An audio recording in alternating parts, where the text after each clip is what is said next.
Welcome to the deep dive. So today we're talking to nonprofit leaders. Exactly. And if that's you, if you run the whole show or maybe just a key program, we really need to talk about, well, the weather. But not the actual weather, of course. No, not the actual weather. We're talking about the operating environment that we're all in. It's fundamentally changed. Uncertainty isn't just a phase anymore. That's the climate. It's just the permanent condition now. Right. And that really matters because the sources we're looking at today are saying that the old playbook, You know the one, the hustle, stretch, figure it out model. that one, it's officially failing. It's just not sustainable, and it's actually starting to hurt the mission. Which is why we're doing this. Our deep dive today is all about finding a clear way out of that cycle of just reacting. We are unpacking the Leadership Reset Toolkit, It was developed by Damon Kalaluka from CNA, Social Impact Consulting. and the core idea here is pretty powerful. It's this. You need a new, really disciplined 30-day operating system to move your team and yourself from constantly reacting to proactively choosing. The goal for 2026 isn't just to survive. It's to find a cleaner operating rhythm. Which means clearer priorities, better decisions, and just steadier communication. It's all designed to protect your most valuable assets. Exactly. It's operational discipline that creates organizational calm. So the toolkit lays out 9 essential shifts, and we have to start with the most immediate internal challenge. Capacity. It's the one thing facing almost every nonprofit leader right now. And, it sounds almost obvious at first, but the sources really frame this as rule number 1. Which is? That your primary job, it's not just leadership anymore. Okay. It's capacity protection. That is the new job title. Wow. Okay. Capacity protection. That's a huge mental shift right there. Let's talk about why it's so urgent. We all feel it, but the data is pretty stark. Oh, it's startling. The Nonprofit Finance Fund National Survey found that an astonishing 85% of nonprofits expected demand for their services to go up. 85%. So demand is skyrocketing, but the resources. They're not keeping pace, not even close. Many organizations are already running deficits with really thin cash reserves. So when demand is up and resources are flat, capacity becomes the single point of failure. Exactly. And the old response was just to push the team harder.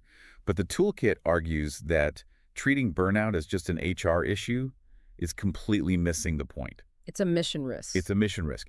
If the people doing the work break down, the mission stops, period. So what's the practical move here? How do you actually protect that core mission work? They recommend a quick capacity audit with your senior team. And this isn't some fluffy exercise. Okay. The point is to identify very specifically what work is breaking, what's just brittle, and what is, one incident away from collapse. That forces a really honest conversation. It does. But wait, isn't pausing work, even for a little while, sort of against the whole nonprofit mission? That's the question, right?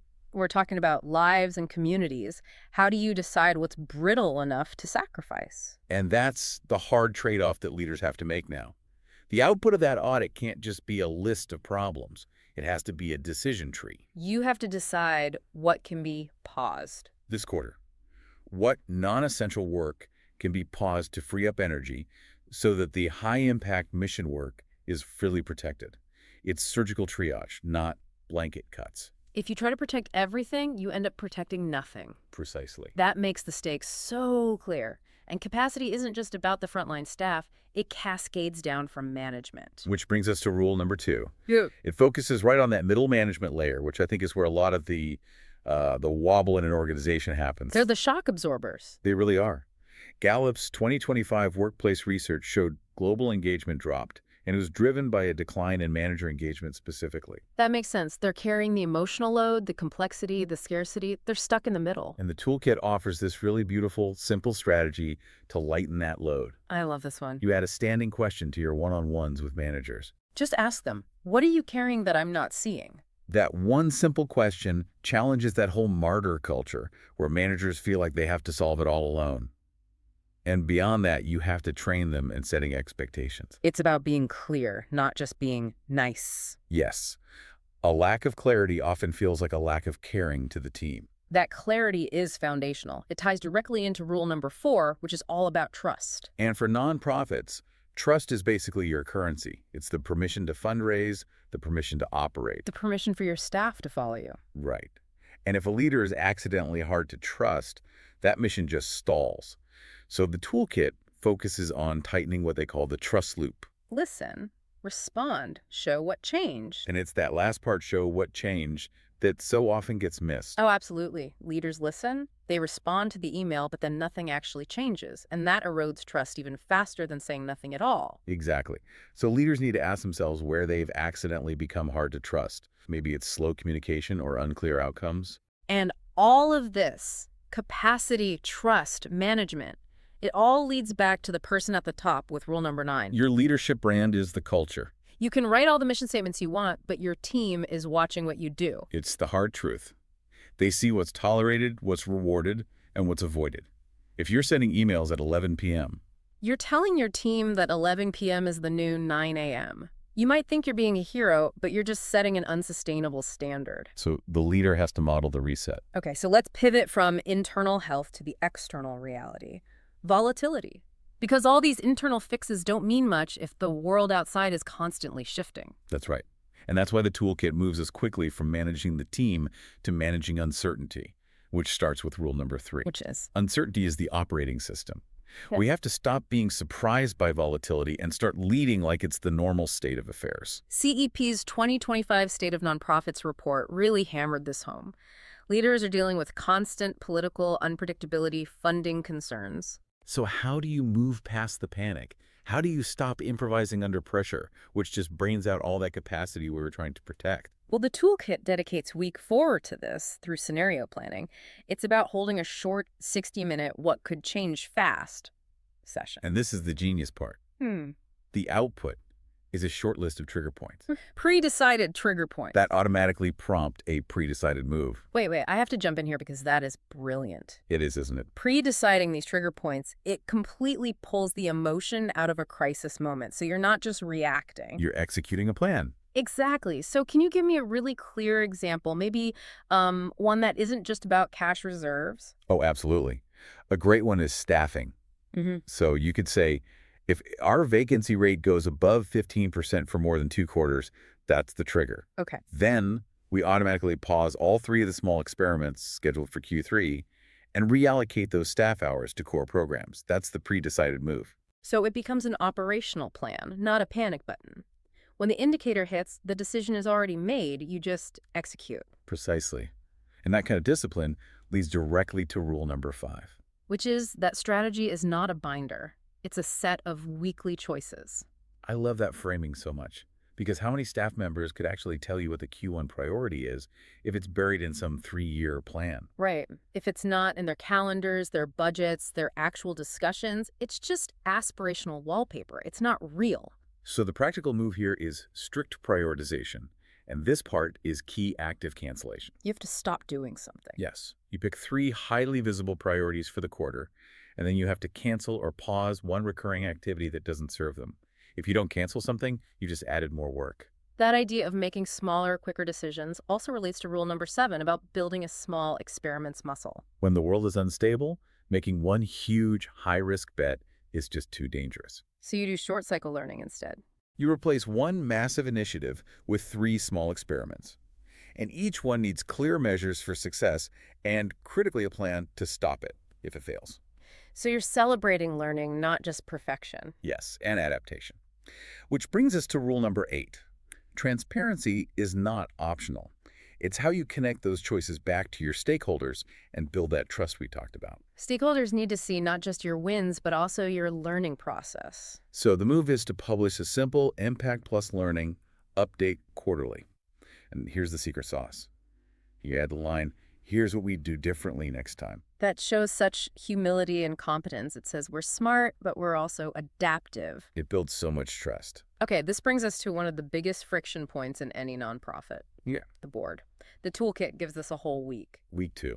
And we have to start with rule number 6. Let's hear it. Fundraising is essential, but it cannot be the organization's identity. Ooh, that's a big one. It is. Board source data shows boards spend so much time on fundraising that they neglect mission relevance, community connection, actual strategy. Fundraising is a tool, not the mission itself. Right. But how do you tell the board member who just raised half your budget that you need to talk less about the gala and more about program strategy? That's a tough conversation. So you have to reframe it. You don't dismiss fundraising, you elevate the mission. You make mission relevance a standing agenda item. maybe the first one. So you're using that time to talk about community needs and strategic trade-offs, not just donor lists. You make strategy feel more urgent than the dollar goal.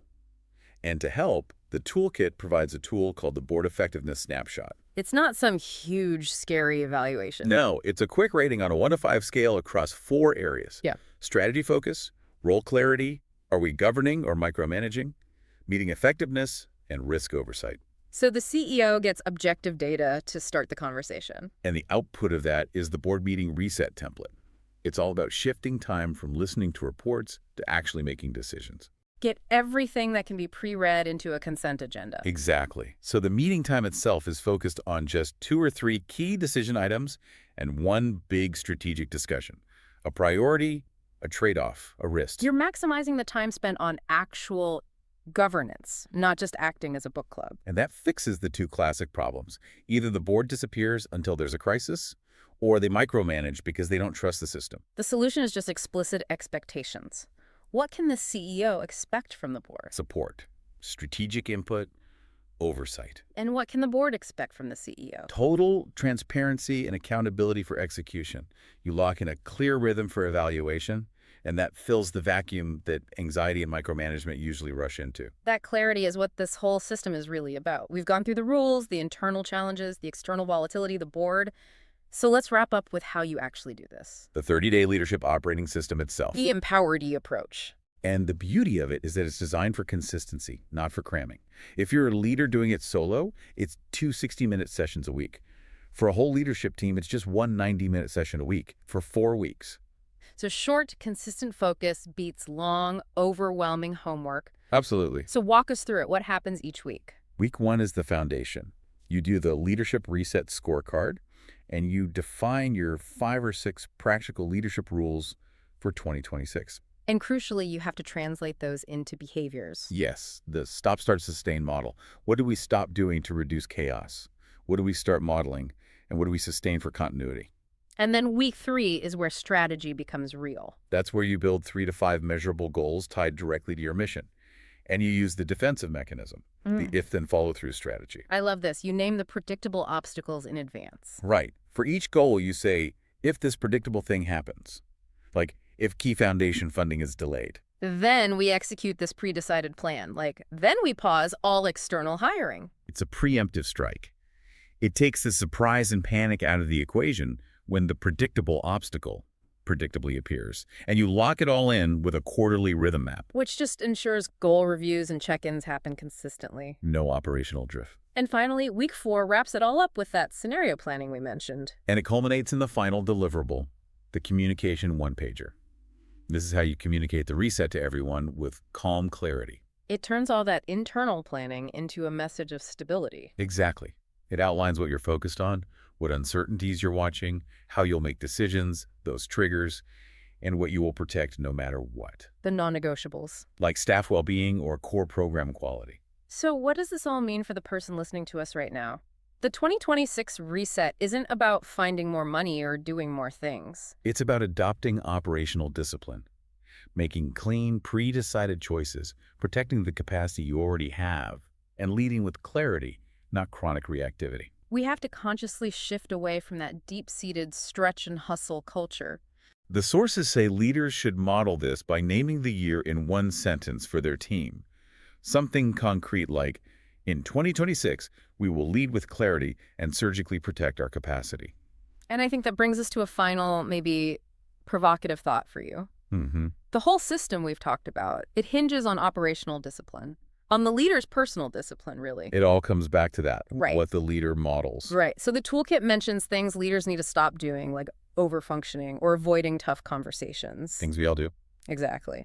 So with this idea of pre-deciding moves, of having that if-then framework, what is the one behavior you personally need to stop right now? Not just professionally, but personally. Yes. What's the one thing you need to stop to actually maintain the discipline this new stable operating system requires in your own organization?